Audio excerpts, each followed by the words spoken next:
Pai celeste, Criador, fonte eterna de bondade, auxilia no Senhor, na conquista da verdade. Abençoa o nosso esforço para o teu reino atingir. Dá-nos, Pai, a luz que aclara os caminhos do porvir. Dá-nos, Pai, a luz que aclara os caminhos do porvir. És a glória desse mundo, és a paz e a esperança, és a luz que não se apaga, és o amor que não se cansa. Dá-nos forças para sermos os arautos do teu amor, testemunhos verdadeiros do Evangelho Redentor. Testemunhos verdadeiros do Evangelho Redentor. Pai celeste, Criador, fonte eterna de bondade, auxilia no Senhor, na conquista da verdade. Abençoa o nosso esforço para o teu reino atingir. Dá-nos, Pai, a luz que aclara os caminhos do porvir. Dá-nos, Pai, a luz que aclara os caminhos do porvir.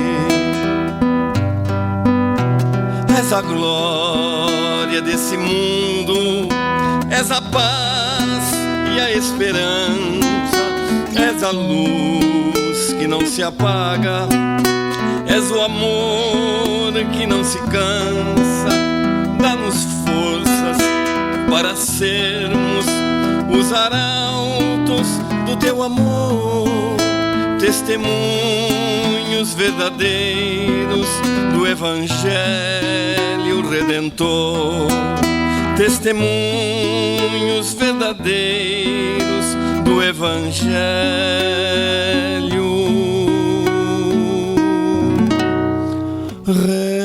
Redentor.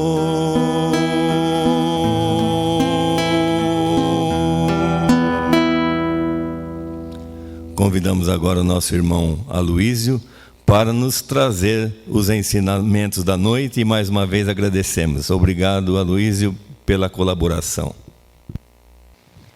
Uma boa noite a todos. Que a paz do amado Mestre Jesus possa nos envolver neste momento e que nós possamos levar esta mesma paz em todos os lugares que estivermos. A mensagem da noite que a Daniela leu para a gente, conversávamos até antes com o Domingos a respeito do autor da mensagem, que é o Adeilson Salles. E o Domingos até deu um toque naquele momento, né? Porque a gente tinha comentado sobre ele e a Daniela trouxe a mensagem do livro do Adeilson, né? Mensagem gratidão. Nós trouxemos para a noite de hoje um convite muito especial para todos nós. Nós vamos fazer uma viagem refletindo a respeito do Evangelho de Jesus. O Evangelho de Jesus, para nós que somos espíritas, seguimos o Evangelho segundo o Espiritismo. Mas, independentemente da religião que as pessoas professam, certamente o Novo Testamento, onde está o Evangelho de Jesus, traz reflexões muito oportunas para nós. Tanto que nós utilizamos com frequência o Evangelho segundo o Espiritismo para o culto do Evangelho no lar, que é uma reunião que normalmente as pessoas que frequentam uma casa espírita recebem a orientação para fazer o culto do Evangelho no lar uma vez por semana, preferencialmente no mesmo dia e no mesmo horário. E por que é realizado esse culto do Evangelho no lar? Para que nós tenhamos uma comunhão de opiniões, de amizades e recebamos também as orientações, intuições dos amigos espirituais. Como que é feito essa reunião do Evangelho no Lar? Reúne-se à mesa, normalmente, os familiares que estão querendo participar daquela reunião. Às vezes pode ter alguém na casa que não comungue da ideia, não quer participar, ninguém deve participar de uma forma forçada. Reúne-se então à mesa, coloca-se uma jarra com água e também, se quiserem, copos individuais para que a equipe espiritual possa fluidificar aquela água e colocar os remédios necessários.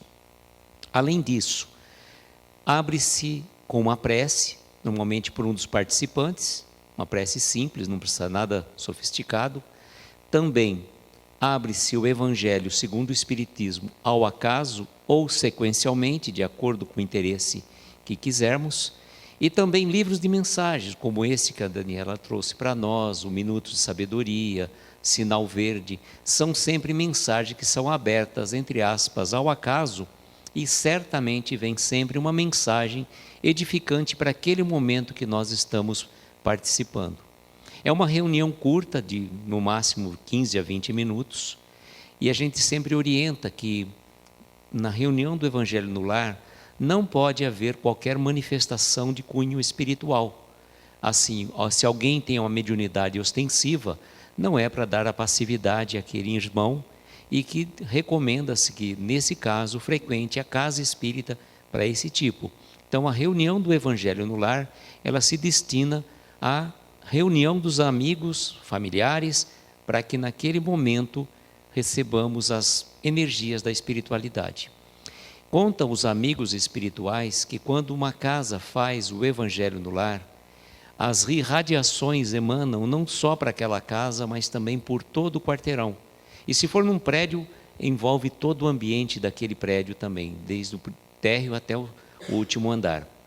E é importante, às vezes, as pessoas perguntarem, mas pode criança participar? Não só pode, como deve. Só que a gente tem que fazer o Evangelho de acordo com o entendimento da criança. Nós não vamos pegar um texto um pouco mais complexo e a criança às vezes não vai compreender. Então nós temos livros que são muito úteis, por exemplo, o livro de Wallace Real Valentim Rodrigues, E para o Resto da Vida, onde tem histórias pequenas com um fundo moral muito edificante. Tem livros também que o Maurício de Souza trouxe, alguma série de livros infantis com a conotação dentro do Evangelho, o Evangelho para as crianças, etc. e tal. E lembrarmos também da obrigatoriedade de você procurar fazer sempre no mesmo dia e mesmo horário. Para quê? Para que a equipe espiritual organizada para aquele trabalho esteja sempre a postos, porque os nossos amigos espirituais não vão ficar ao bel prazer, dependendo da boa vontade de fazermos ou não. Ah, mas se eu não pude fazer naquele dia o Evangelho no Lar, posso fazer um pouco num outro dia, num outro horário? Pode.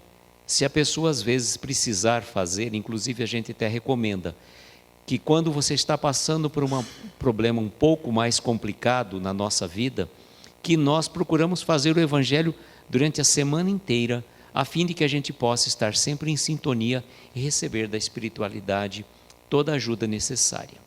O Evangelho segundo o Espiritismo tem também no último capítulo uma coletânea de preces espíritas. E é tão importante porque às vezes as pessoas ficam em dúvida, como que eu posso fazer uma prece, que prece que eu posso fazer para determinada situação, para um ente querido que partiu para o plano espiritual, para o nosso anjo de guarda. Poxa, anjo de guarda não é só para criança? Não, todos nós temos, desde o momento do nosso encarne, desde o momento do nosso nascimento, até antes, na verdade, um espírito amigo, protetor querido que está sempre ao nosso lado, nos intuindo, nos orientando. Então é importante orarmos sim por esse anjo guardião, por esse espírito amigo que está sempre ao nosso lado. Lembrarmos também de fazermos as nossas orações, e lá no último capítulo do Evangelho, nós vamos encontrar a oração do Pai Nosso, dissecada, bem explicada, parte por parte da oração do Pai Nosso, Porque muitas vezes nós fazemos a oração do Pai Nosso tão mecânica, vamos repetindo palavras e não prestamos atenção. Vejam como as coisas são interessantes. Na oração do Pai Nosso, nós temos quando a gente está fazendo a oração, a gente fala assim, que seja feita a vossa vontade, né? A vontade de Deus nosso Pai. Só que quando nós fazemos um pedido a Deus e a gente não recebe aquilo que a gente pediu, em vez da gente ter a confiança no Pai que Ele está nos dando aquilo que precisamos naquele momento, ou não está nos dando algo que estamos pedindo, porque não é chegado a hora nem o momento para aquilo que estamos pedindo, nós muitas vezes vamos ficar indignados e revoltados, criticarmos Deus, que Deus é injusto, que não atende às minhas preces. Mas se a gente voltar um pouco no tempo e prestarmos atenção, quantos e quantos pedidos que já fizemos ao longo da nossa vida, que não foram atendidos, que hoje a gente agradece e muito, por não ter conseguido aquilo que queríamos lá no passado. Então lembrarmos de termos gratidão a Deus, sim, que seja feita a vontade de Deus, que seja a vontade do nosso Pai. E nós somos muito imediatistas, infelizmente, né? A gente quer as coisas para ontem, nem para hoje, a gente já quer para ontem, quer que as coisas aconteçam. Só que as coisas acontecem no tempo de Deus, não no nosso tempo. Não é a hora que a gente quer, as coisas acontecem no momento certo, de acordo com a programação. E só que nós muitas vezes traçamos assim, temos planos, e aí Deus tem um projeto maior, diferente do que aquilo que a gente planejou. E vejam quantas e quantas coisas mais insignificantes na nossa vida que nós planejamos e de repente acontece de uma forma totalmente diferente. A gente tem que compreender que nós não temos o controle absolutamente de nada. Tanto que nós não temos o controle absolutamente de nada, se a gente voltar um pouco no tempo, dezembro de 2019, quantos planos e projetos, viagens que estavam sendo planejadas e que foram boicotadas, né, por conta de uma pandemia que chegou. Então nós temos que ter um pouco mais de conscientização do nosso mundo, que é diferente do que aquilo que a gente está pensando. E o Evangelho vai trazer para nós lições importantes. Por exemplo, nós encontramos passagens mirabolantes assim, de Jesus relatando as situações tão do dia a dia e que a gente muitas vezes não consegue compreender, né? E até outro dia nós estávamos conversando a respeito de umas passagens do Evangelho e às vezes nós não entendemos aquela questão, por exemplo, que Jesus coloca assim, né? Que é mais fácil um camelo passar por um buraco de uma agulha do que um rico entrar no reino dos céus. Né? A gente fala assim, nossa, que explicação mais sem sentido. Só que a gente tem que entender que o Evangelho ele foi escrito em uma linguagem que era o aramaico, que é o hebraico antigo. E quando ele foi escrito, na verdade, ele foi traduzido para o grego. Então, muitas das palavras se perdem ao longo do Evangelho. Nesse texto, por exemplo, se a gente for pensar que o aramaico é uma língua pobre, que não tem assim, usava uma mesma palavra para expressar várias e diversas coisas. Por exemplo, se nós tivéssemos na língua portuguesa a palavra manga, eu poderia usar tanto para a manga de uma blusa, como também para a manga que é a fruta. Então a mesma palavra, solta, sem contexto, ela pode significar duas coisas. Então naquela passagem, o que se referia? O camelo, na verdade, era utilizado a palavra tanto para o animal camelo, como para aquela corda grossa que utilizava para as embarcações. Então, realmente, né, se pensar uma corda grossa passar por um buraco de uma agulha, é muito mais difícil, né? É difícil pensar nesse sentido. Então, nós temos que entender o Evangelho, muitas vezes, não só o texto, mas o contexto que ele foi, que aconteceu. Como, por exemplo, aquela passagem da mulher adúltera. Certa mulher, né, foi pega em adultério e dizia a lei, né, a lei mosaica, que a mulher que fosse pega em adultério devia ser apedrejada até a morte. Então, se a gente analisar uma situação, né? Da época de Jesus, aquilo era uma realidade. E nós vemos que hoje, totalmente insano pensar numa situação dessa. Até por uma questão muito particular, se a gente pensar nesse sentido. Porque só a mulher que deveria ser apedrejada. O homem, então, a mulher cometeu adultério sozinha? Não teve a participação do homem? Mas o que acontece? Qual foi o ensinamento?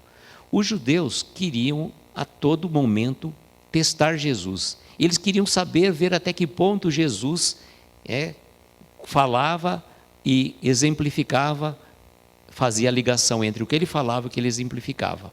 Então, naquele momento que aquela mulher foi pega em adultério, foi levada até Jesus. Eles levaram Jesus e falavam: mestre, esta mulher foi pega em adultério. Diz a lei que ela deve ser apedrejada até a morte. O que o senhor recomenda? Eles queriam jogar Jesus, né, pegar de todo jeito. Se Jesus falasse, cumpra-se a lei, apedreje até a morte, significaria que ele estava indo contra a lei de amor, contra a lei do perdão.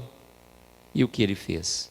Abaixou-se na areia e deu uma lição poderosíssima, né? E falou assim: aquele que estiver sem pecado, que atire a primeira pedra. E o que aconteceu? Foram saindo um após outro, os mais velhos até os mais moços. Chegou o momento, no final, Jesus, estava ele e a mulher. Ele perguntou à mulher: mulher, onde estão aqueles que te acusaram? Foram todos embora. Então Jesus falou: nem eu te condeno. Vá e não peques mais. Vejam que frase importantíssima, né? Jesus não condenou a mulher que foi pega em adultério, mas ele recomendou: vá e não peques mais. Ou seja, daqui para frente você comece a agir de forma diferente. E assim somos nós, porque muitas vezes, nós que conhecemos um pouco da doutrina espírita, sabemos que já tivemos tantas e tantas existências, já vivemos e erramos muito, tanto que nós podemos dizer, sem sombra de dúvida, que estamos vivendo a nossa melhor encarnação. E se a gente olhar no espelho, né, fazer aquele exame de consciência, a gente vai ver que a gente não é tão bonzinho assim não. Não é porque a gente vem à casa espírita, frequenta uma organização religiosa, ou que a gente vem aqui falar um pouco, que a gente já é anjinho, não. Temos muito chão ainda para frente. Mas quando a gente se depara com os nossos erros, tudo que a gente já fez, é chegado o momento de falar: irmão, daqui para frente o que eu posso fazer? Como aconteceu com Paulo de Tarso, naquele momento, na passagem, na condição de Saulo ainda, quando ele foi a perseguir Ananias na estrada de Damasco, e que Jesus aparece a ele, um clarão, ele cai do cavalo e fica literalmente cego. E naquele momento, ele se depara com Jesus. Ele que estava perseguindo tantos cristãos, perseguindo tantos o mestre, né? Ele, naquele momento que ele se depara, ele cai em si. E ao cair em si, ele chega para Jesus e diz: Senhor, que queres que eu faça? Naquele momento, Saulo ainda, porque depois se transformou em Paulo, né? Naquele momento ainda, ele não ficou nem se justificando, né, pelos seus erros. E olha que ele tinha cometido atrocidades, mandou apedrejar a Estevão até a morte, né? E essa história está no livro Paulo e Estevão. Aqueles que não leram, recomendo, que vale muito a pena mesmo. Ele não ficou se justificando: olha, eu fiz isso porque eu não sabia que estava errado, não sei o quê. E eu não fiquei também se culpando, né, pelos seus erros, por tudo aquilo que ele fez. Ele simplesmente falou: Senhor, que queres que eu faça? E nesse momento, veja qual que é a grande verdade. Ele não ficou nem se culpando e nem se justificando, mas quis se colocar a serviço. E ao entrar em Damasco, quando foi recolhido por Ananias, ele chegou naquele momento, depois que, né, Ananias o curou da cegueira. Não vou ficar dando muito spoiler do livro não, depois vocês podem procurar, que é muito interessante, muito linda essa história. Ele quer logo, né, recebendo os pergaminhos do Evangelho, ele leu ficou entusiasmado com tudo aquilo. E no entanto ele quis fazer o quê? Já quis logo ir à sinagoga para pregar. Ele já quis pular uma fase, né? Não ficou se culpando, né, nem se justificando, mas se arrependeu de tudo que fez. Ele já queria, já naquele momento, ir pregar. E foi à sinagoga e foi o maior fracasso na condição de pregador. E voltou desanimado, triste. Aqui Ananias fala para ele: bom, agora você tem que fazer o seguinte, você não tem que pular essa fase. Ele foi então ao deserto. E nós muitas vezes passamos por situações do deserto em nossas vidas. Quando a gente cai em si, quando nós tomamos consciência do que estamos fazendo aqui, qual que é a nossa missão frente à espiritualidade, a gente tem que passar muitas vezes por momentos de recolhimento. E é importante que a gente faça esses momentos de recolhimento, que a gente faça meditação ao longo do dia, que a gente faça uma reflexão da nossa jornada, porque nós não estamos aqui apenas e tão somente para acordar pela manhã, trabalhar, comer, dormir. Não, nós temos uma missão importantíssima, que é nossa transformação espiritual. Todos nós recebemos, né, essa bênção da vida, para que a gente possa progredir, crescer e evoluir, ainda que seja um passo de cada vez. Por isso que é importante, ao final do nosso dia, nós passarmos o nosso dia limpo, como está lá na questão 919 de O Livro dos Espíritos. Kardec pergunta à equipe do Espírito de Verdade qual que seria o meio mais prático e eficaz do homem domar as suas más inclinações e vencer, né? A resposta vem de forma muito simples. Um sábio da antiguidade já vos disse: conhece-te a ti mesmo, né? Este sábio nada mais era do que Sócrates. E esta frase está no templo de Delfos, na Grécia. Aí nesse momento, né, Kardec, muito incisivo, não se contentando apenas com esta frase, com esta resposta simples, falou: mas como conhecer a mim mesmo? Aí Santo Agostinho, de forma magistral, esclarece: fazei como eu fazia quando estava encarnado na terra. Ao final do meu dia, eu passava o meu dia limpo, analisava todas as minhas ações, verificava o que eu tinha feito de bom e não tão bom, e procurava no dia seguinte ser um pouco melhor do que tinha sido hoje. E será que nós fazemos este exame de consciência ao fim do dia? Porque quando nós chegarmos no plano espiritual, não vai ter o grande juiz que é Deus sentado num trono e um grande tribunal nos julgar. Não. Deus não fica julgando quem quer que seja.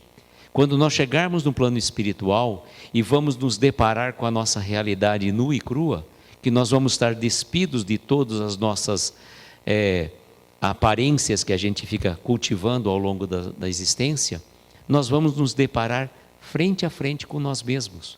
E aí não dá para enganar. Por isso que é importante que a gente vá fazendo reflexões, passando o nosso dia limpo, como tem aquela passagem do Evangelho que fala assim: se você tem algo contra alguém, contra uma determinada pessoa, antes de você vir colocar a oferenda ao altar, reconcilia-te com o teu adversário enquanto está com ele a caminho. Porque de nada adianta, né, a gente vir aqui, né, pregar o amor, pregar o perdão, e você guardar mágoas, ressentimento, trazer sentimentos indignos dentro do coração. Coisas que nós muitas vezes não prestamos atenção. E é tão importante a gente começar a se libertar dessas mágoas, desses ressentimentos, coisas que não fazem bem.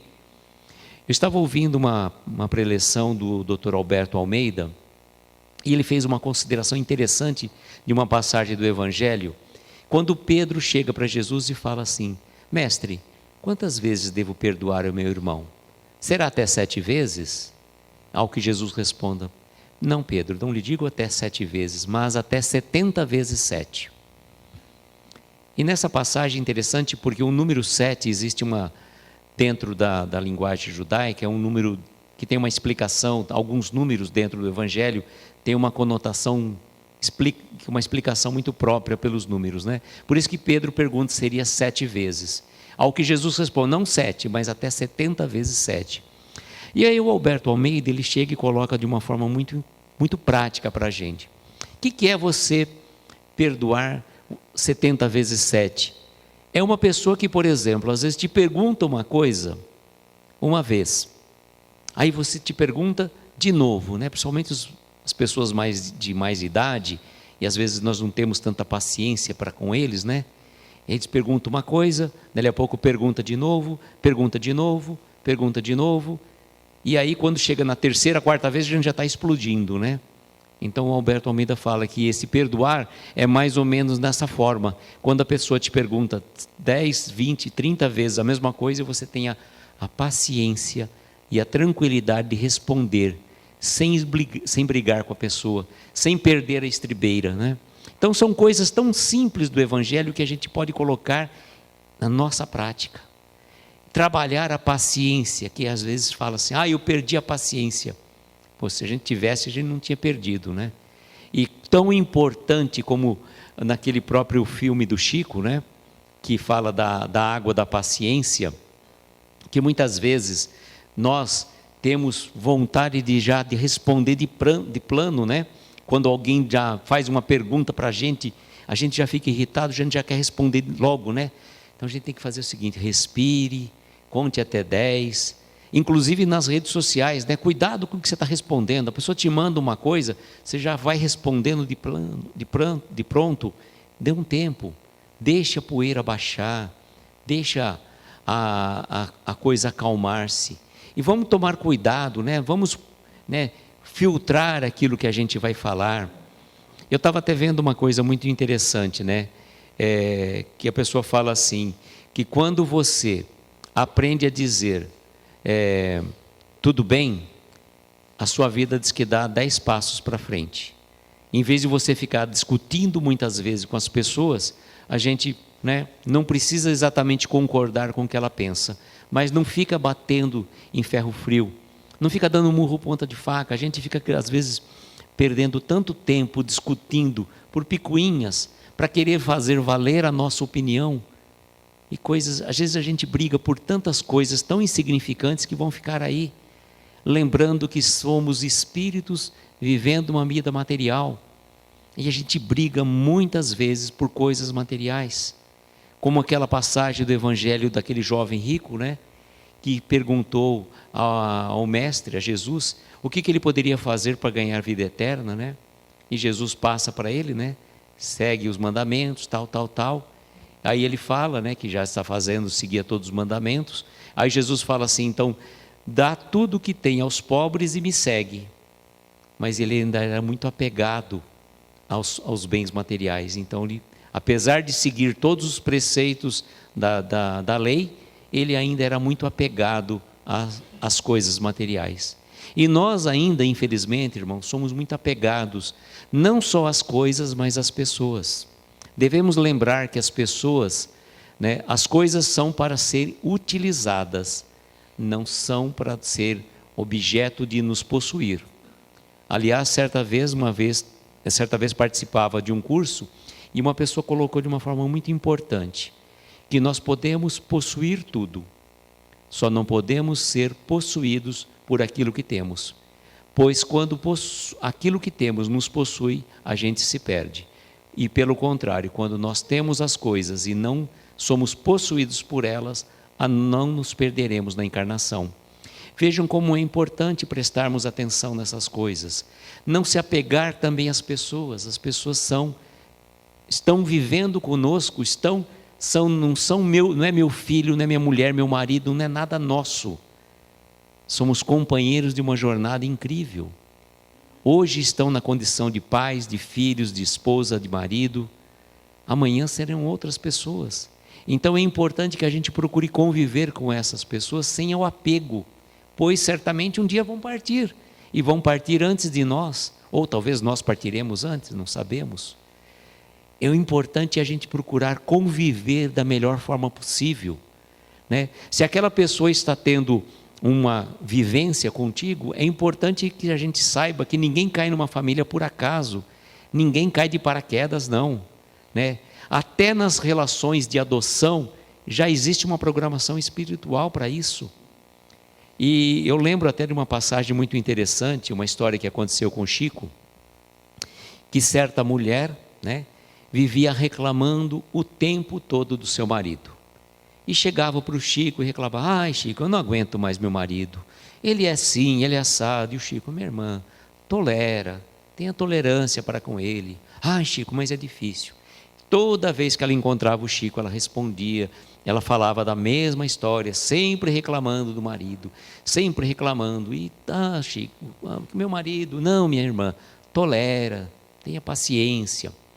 Um belo dia, né, passado um mês mais ou menos, o Chico não viu mais aquela mulher, de repente, passado um mês, ela aparece, toda alegre, feliz, né? Ai, Chico, estou livre, me libertei, o meu marido foi para o plano espiritual, graças a Deus, eu tolerei tanto que você me ensinou, que agora eu estou livre. Aí o Chico fala, minha irmã, nesta existência, nesta encarnação, você aprendeu a tolerar, mas você vai voltar com ele numa outra existência para aprender a amar.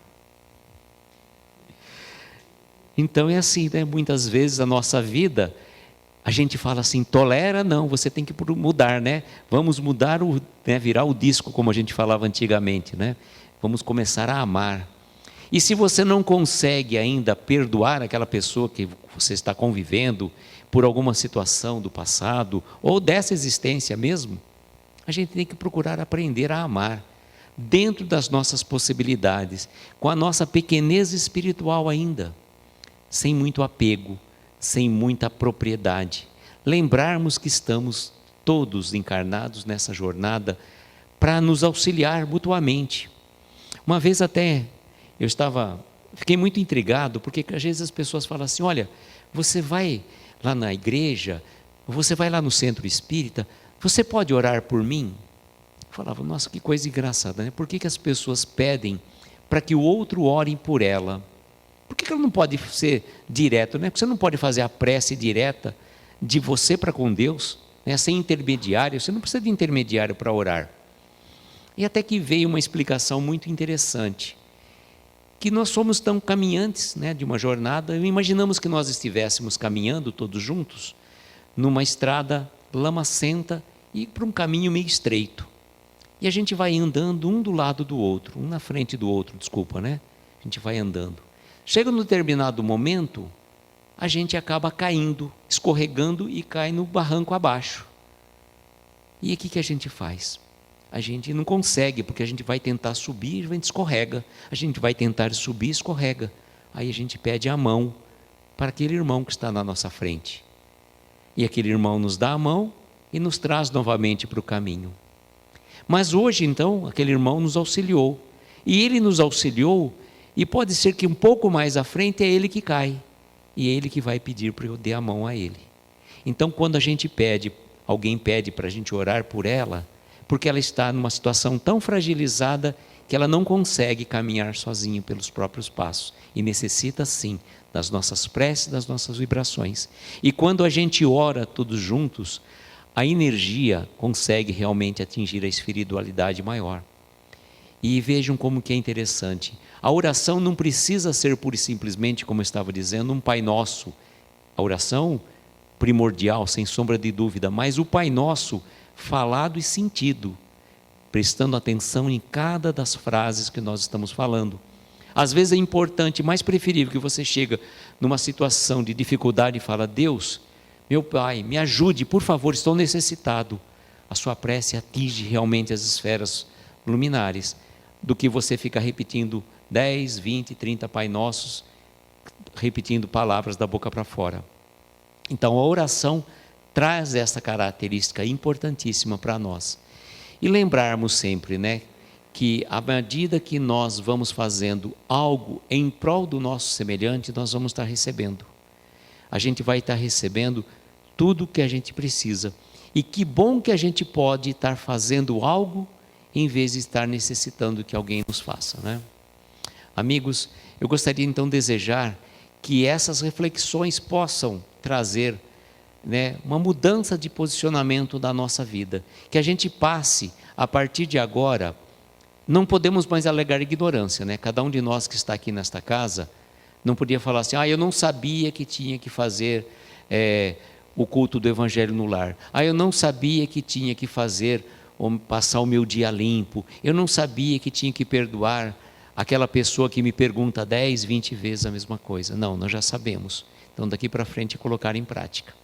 A prática é o que realmente vai nos dar condição de atingirmos as esferas luminares. Quem sabe um dia, né? Estamos longe ainda, mas estamos a caminho da evolução. Agradeço imensamente a atenção de cada um de vocês.